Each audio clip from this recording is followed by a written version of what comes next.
SLST 2025 কি শেষ অবধি রিপ্যানেল হচ্ছে?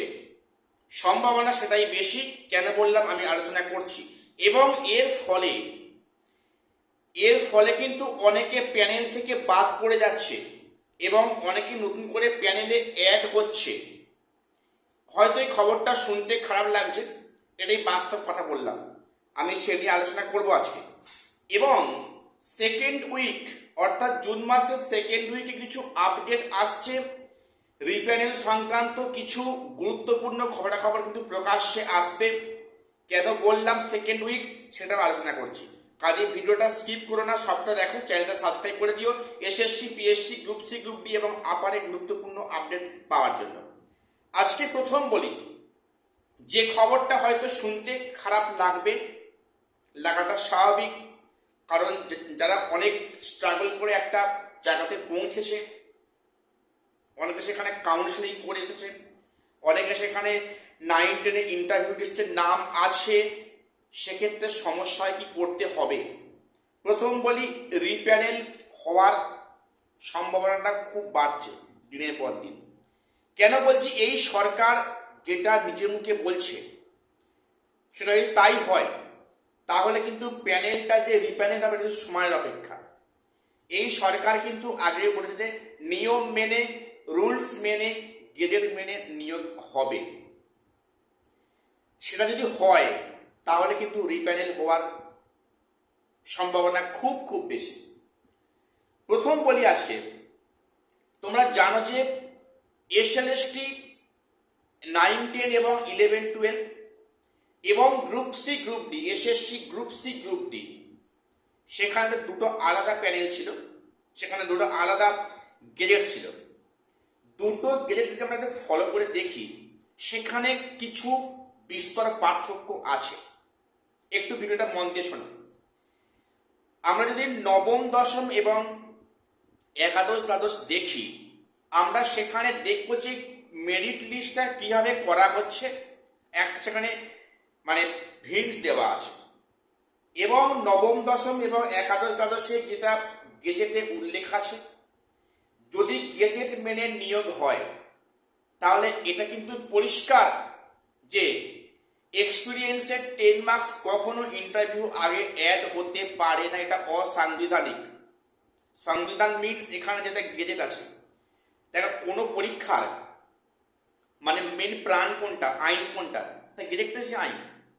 তো এই যে গেজেটে উল্লেখ আছে, যেটা পরিষ্কার উল্লেখ আছে, তার মানে এটা হচ্ছে যে এক্সপিরিয়েন্সের 10 মার্কস 9-10 এবং 11-12 যেটা ইন্টারভিউর পরে অ্যাড করে মেরিট লিস্ট করতে হবে, এমনটা নির্দেশ দেওয়া আছে। পক্ষান্তরে বলতে গেলে গ্রুপ সি, গ্রুপ ডি এক্সপিরিয়েন্সের মার্কস ইন্টারভিউ আগে অ্যাড করে প্যানেল করতে হবে, এমনটা বলা আছে। তাহলে কেন এই এসএলএসটি ক্ষেত্রে কেন সেখানে এই বৈষম্যটা করা হলো? গেজেটকে কেন মান্যতা দিল না আগের সরকার? একটাই উদ্দেশ্য, পরিষ্কার উদ্দেশ্য, পরিষ্কার মোটিভ, যে এক শ্রেণীর টিচারদেরকে কিছু নাম্বার পাইয়ে দিয়ে তাদেরকে সামনে এগিয়ে দেওয়ার জন্য। এটাই কারণ। হয়তো অনেকে এটা শুনলে কষ্ট হবে, হওয়াটা স্বাভাবিক, এটাই বাস্তব কথা বললাম, কেউ কিছু মাইন্ড করবে না। এবার যেটা বলছি, তাহলে এইটা যেহেতু গেজেটকে লঙ্ঘন করেছে এক্সপিরিয়েন্সের 10 মার্কস, তাহলে এই মার্কসটিকে কোর্ট কিছু বলবে বা সেক্ষেত্রে সরকার কোনো পদক্ষেপ নেবে? দেখো, এক্ষেত্রে সরকারি পদক্ষেপ একটা বড় ফ্যাক্টর। কোনো একটা মানে বিষয়, আইনগত বিষয় যখন একটা কোর্ট কেস অবধি যায়, সেখানে কিন্তু কোর্টের মুখ্য ভূমিকা থাকে, তার পাশাপাশি কিন্তু সরকারের একটা ভূমিকা কিন্তু থাকে, ইনডাইরেক্টলি থাকে।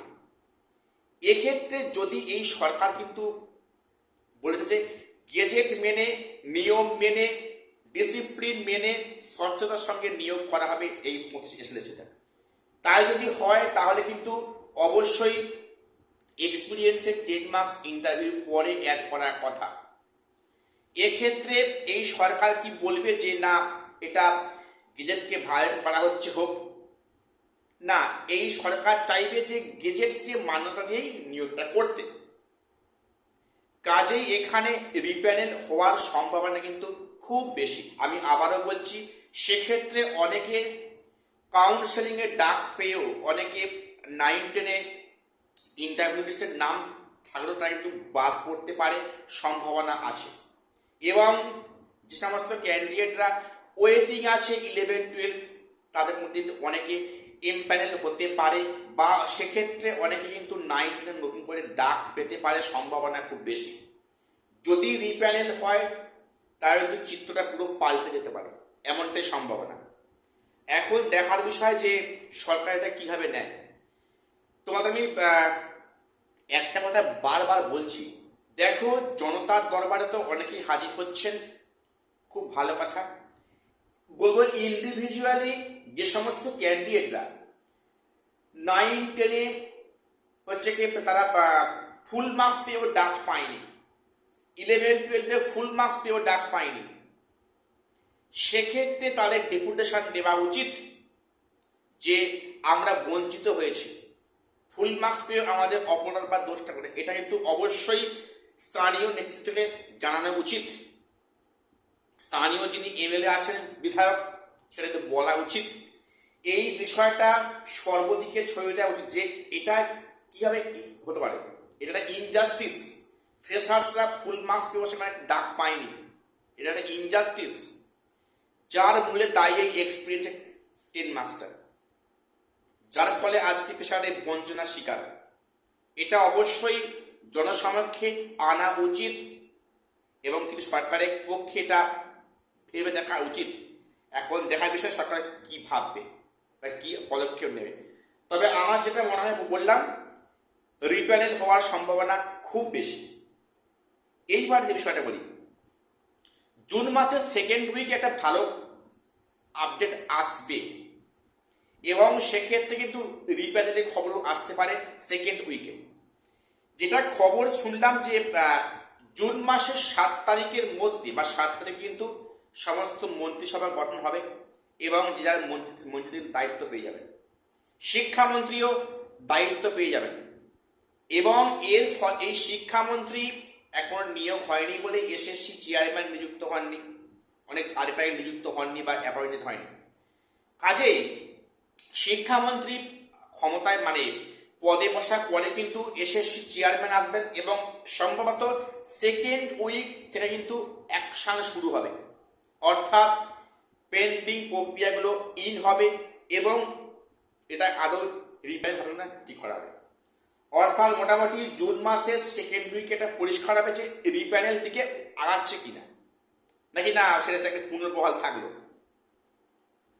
এটা জানা যাবে মোটামুটি সেকেন্ড উইক নাগাদ। মোটামুটি জুন মাসের 7 থেকে 10 কি 12 মধ্যে একটা ডিসিশন এসে যাবে যে রিপ্যানেল হচ্ছে কি না, সেটা পুনর্বহাল থাকছে। আর পুনর্বহাল থাকলে সেখানে বাকি সাবজেক্টে কাউন্সেলিং কবে শুরু হচ্ছে। তো আজকে এটুকুই আপডেট দেওয়ার ছিল।